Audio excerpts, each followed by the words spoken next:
సంక్రాంతి అంటేనే పతంగుల పండుగ. విశాఖ సాగర తీరంలో ఆకాశమంతా గాలిపటాలతో కిటకిటలాడింది.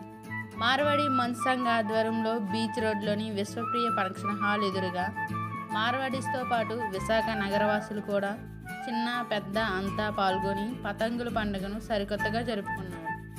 దీంతో ఆర్కే బీచ్ పరిసర ప్రాంతాల్లో పతంగుల పండుగ సందడిగా మారింది.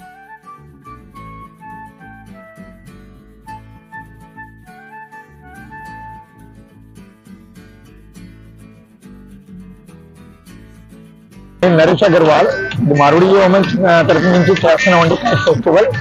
ప్రతి సంవత్సరం చేస్తున్నామండి. ప్రతి సంవత్సరం జనరల్ గా నోటల్ ఆపోజిట్ లో చేస్తున్నామండి. ఈ సంవత్సరం ఆపోజిట్ విశ్వప్రియ ఫంక్షన్ హాల్ లో చేస్తున్నామండి. ఇవాళ types counters, delicious food counters ఉన్నాయి. Sweets, samosas, chaat, panipuri, various food counters ఉన్నాయి. I request all to come and enjoy. Happy Bogi. Sir, generally we have told every community, not only Marwari, it is open to all. So everybody will come. Generally ఇంట్లో కూడా కొంచెం పూజ ఉంటుంది వల్ల కొంచెం డిలేగా వస్తున్నారు. By 11:30, 12 o'clock maximum crowds వచ్చేస్తారండి.